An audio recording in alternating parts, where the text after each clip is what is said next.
तुलसीदास जी द्वारा रचित दोहावली के चौथे दोहे को हम लोग पढ़ेंगे। पिछले दोहों को अगर आप लोगों ने नहीं पढ़ा है या तुलसीदास जी के जीवन परिचय को नहीं जाना है तो पिछले वीडियोस को अवश्य देखें, उसका लिंक मैंने डिस्क्रिप्शन में दे दिया है। चौथा दोहा है, वेश विशद बोलन मधुर, मन कटु करम मलीन, तुलसी राम न पाइये, भय विषय जलमीन। सबसे पहले इसके शब्दार्थ को जानेंगे। वेश का अर्थ होता है वेशभूषा। विशद, ये जो वास्तविक जो शब्द है वह विशद है। विशद का अर्थ होता है स्वच्छ, पवित्र या उज्जवल। वेश विशद का अर्थ हुआ स्वच्छ, पवित्र या उज्जवल दिखने वाला, या स्वच्छ, पवित्र या उज्जवल वस्त्र या वेशभूषा, अर्थात बाहर से साफ सुथरा दिखाई पड़ने वाला। बोलन का अर्थ है बोलना या बोली। मधुर अर्थात मीठी। बोलन मधुर का अर्थ हुआ अत्यंत मीठी बातें या मीठी बोली बोलने वाला। मन कटु, मन में कड़वाहट या कपट, मन का द्वेषपूर्ण होना। करम का अर्थ है कर्म। मलिन का अर्थ है गंदा। करम मलिन का अर्थ हुआ गंदे काम या पाप कर्म। भय का अर्थ है होकर। विषय जल, विषय वासना रूपी जल, और मीन का अर्थ है मछली। विषय जल मीन कहा गया है विषय वासनाओं में फंसे व्यक्तियों को। राम न पाइए, राम प्राप्त नहीं होंगे, राम को प्राप्त नहीं कर पाएंगे। अब आइए इस दोहे के अर्थ को समझेंगे।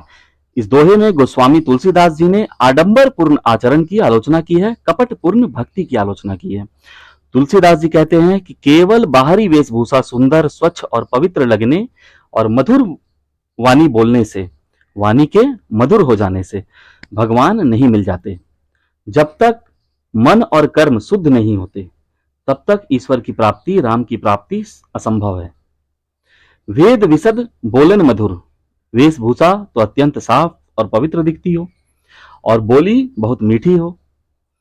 मन कटु कर्म मलिन, मन कटु अर्थात मन में कड़वाहट है, द्वेष है, अगर कर्म गंदे हो, अगर पाप कर्म में लिप्त हो, अगर, और बाहर से तो देखने में बहुत साफ सुथरे दिख रहे हो, पवित्र दिख रहे हो, बोली भी मधुर है, लेकिन मन में कड़वाहट है, मन में द्वेष है, कर्म जो है वो गंदे हैं, पाप कर्म में लिप्त हैं।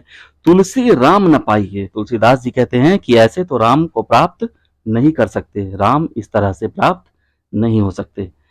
भय विषय जल मीन, विषय वासनाओं रूपी जल में मछली बनकर रह जाएंगे, राम को प्राप्त नहीं कर सकेंगे। कहने का आशय यह है कि यदि किसी का भेष उज्जवल हो, बातें मधुर हो, बातें मीठी हो, लेकिन मन कुटिल और कर्म गंदे हो, तो ऐसे व्यक्ति राम को प्राप्त नहीं कर सकता। जैसे मछली जल को छोड़कर जीवित नहीं रह सकती, वैसे ही विषय वासनाओं में डूबा हुआ व्यक्ति ईश्वर को प्राप्त नहीं कर सकता। तो आइए इसके विशेष की बात करते हैं। भाषा इसकी ब्रज है। अलंकार की अगर बात करें तो अनुप्रास अलंकार और रूपक अलंकार का सुंदर प्रयोग हुआ है। यह दोहा राम भक्ति में आंतरिक शुद्धि या आत्मशुद्धि की अनिवार्यता को बताता है कि राम को प्राप्त करना हो तो आत्मशुद्धि अनिवार्य है, आवश्यक है। यह दोहा इस बात पर बल देता है कि केवल भेष, वाणी और दिखावे से भगवान नहीं मिलते। दिखावे की धार्मिकता की आलोचना करते हुए तुलसीदास जी भक्तों को मन को पवित्र करने और अच्छे कर्म करने की प्रेरणा देते हैं।